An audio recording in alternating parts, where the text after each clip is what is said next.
Sharing is Caring by Itslivybear, Chapter 13. The hospital echoes with discomfort.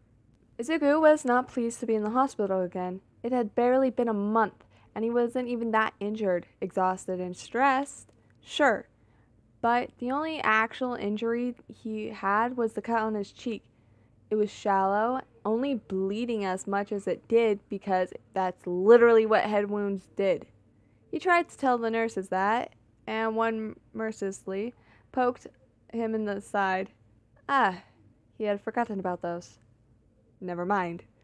Ida was a bit more injured than he was, considering he was stabbed in the shoulder. Not super damaging, but painful and such, and required a hospital stay. Todoroki only had a superficial wound, like Izuku. Ignoring the claw wounds, they don't count.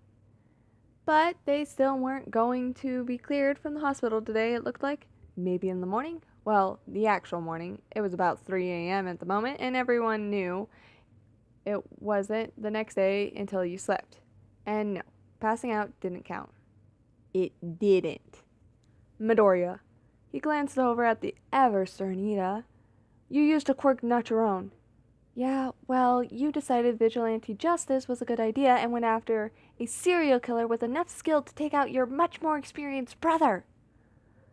He immediately screwed up his eyes and bit his lip, looking away.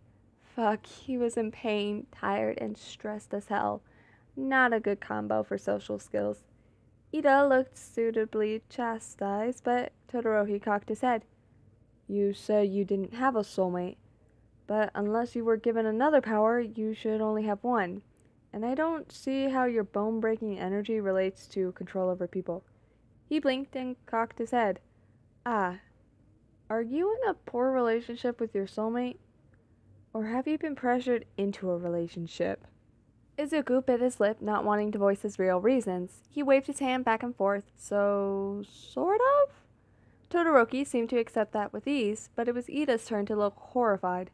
That is terrible. I cannot imagine being forced into a relationship. Soulmates are something precious and wonderful. I have only just realized my soulmate, and while we are still in the early stages of getting to know each other, I am glad to make her acquaintance. I will do what I can to mend your relationship with your soulmate. Izuku couldn't help but grimace and look away, but Todoroki sighed and looked mildly annoyed. Ida, don't meddle. Some people never meet their soulmates and are perfectly fine. Midoriya, if you are in a relationship you do not want to be in, my friends and I would be happy to help you out of the situation as we are much more versed in it. I didn't imagine it was something that happened outside of the elite, but I have been wrong about many things. He blinked and looked at the Democratic boy in bafflement. What? Todoroki snorted lightly. I am, theoretically, in an arranged relationship. Before our parents could go public with it, we found fake partners and let the media catch wind so we couldn't be forced into it without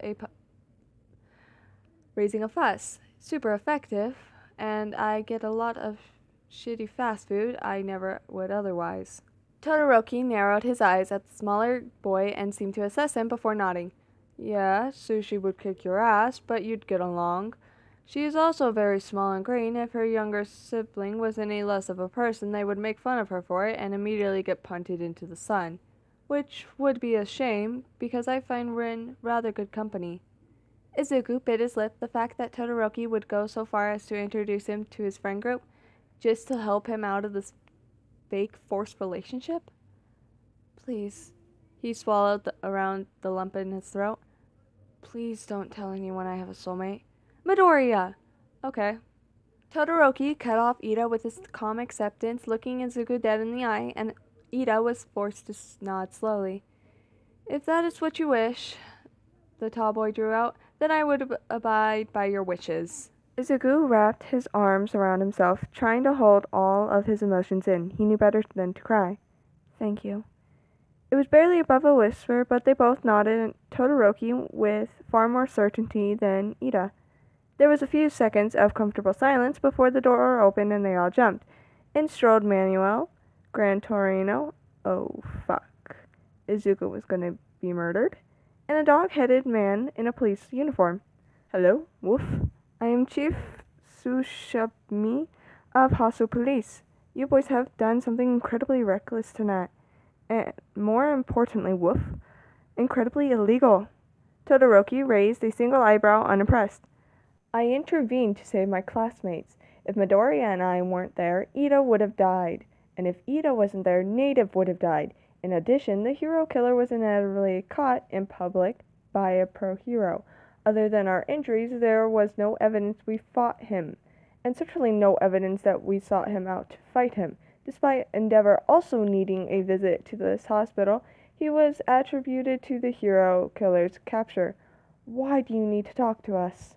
Gran huffed. You've got spunk, kid. You're right. The public doesn't know you did anything illegal, but just because you didn't get caught doesn't mean you didn't do something stupid as hell. And you, boy! Izuku jumped. Stupid and reckless is what you are. I told you to wait on the train. Izuku bit his lip, but didn't dim the fire in his eyes. He didn't regret what he did. He couldn't. Not with Ida alive and well. Woof. I was not done. Now that you know what you did was wrong, they definitely didn't, but sure, whatever made him feel more comfortable. I can say what I truly feel. The dog man bowed. Thank you for protecting Hasu and its people. As someone invested in protecting the peace, thank you. You're all grounded, Manuel chipped. And restricted to paperwork duty in your respective agencies, of course, to reinforce the lesson, but none of you are getting expelled. Ida deflated with relief.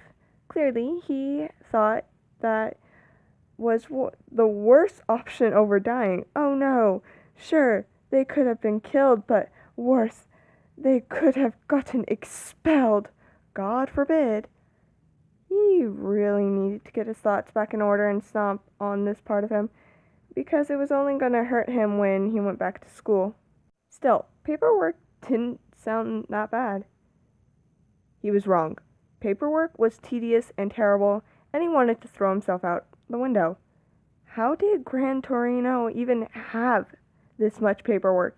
He was basically retired and took very few cases, did very patrols, and stayed at home eating dessert for every meal. You done with that sack yet, boy? I have another one for you. How? Got myself a few favors. Everyone's happy to have some paperwork done by not them. Oh, so he was being outsourced. This felt like child labor. The old man snorted. Don't look so murderous. This is the punishment, and you only have one more day anyway. Can we at least have something for dinner that isn't taiyaki? What's wrong with taiyaki? Izuku couldn't help snorting. Didn't realize the fish pastry's lack of nutritional value had sped up the dementia process. He closed his lips with a hiss and muttered a soft but forceful "fuck" under his breath. Instead of smacking him upside the head, Gran just laughed. Sure, we can get takeout, brat. I'm feeling Chinese. Thoughts? If they have mushu, I'd like that. I don't care about the protein. Aw, not going to get Mapo. Not a fan of a little heat, Gran. Yeah, whatever. Oh, egg buns.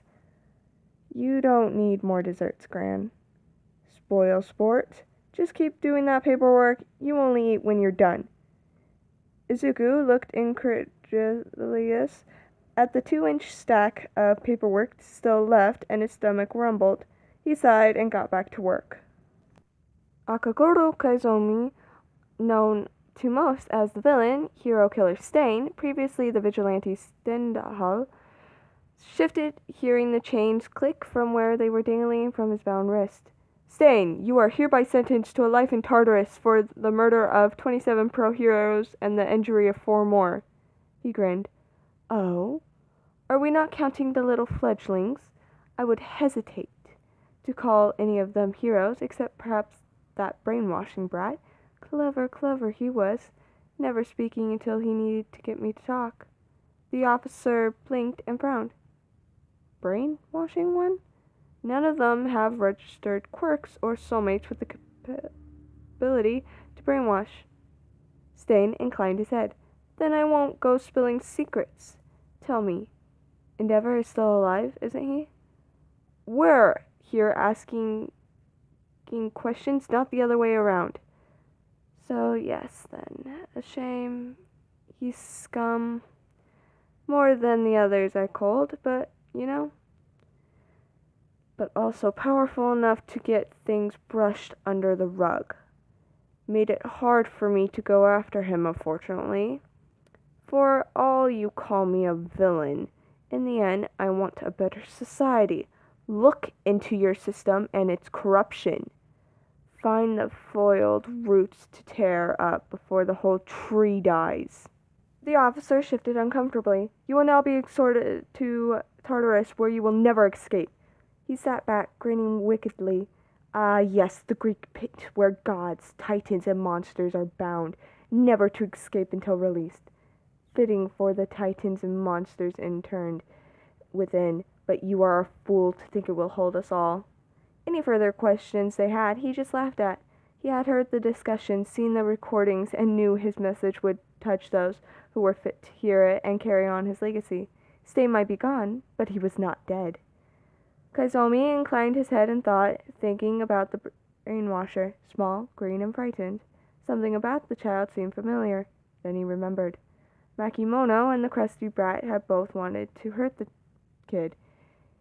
He was certain the transport startled when he cackled darkly, but it was just so interesting. Hopefully, he would still get the news, so he would be able to tell what happened to the kid. Those two were annoying and aggravating, but they were powerful. What had the bitch called the boy? Ah, yes. Run, little rabbit, he murmured, before they catch you. Hi again. This is the reader. Well, yeah. Um, anyway, so sorry for the horrid quality for the mic. It's gonna be like this for a bit due to the fact that I just moved, and well, let's be honest, I suck at this otherwise. So, sorry again for the bad mic quality, and thank you for putting up with it this long.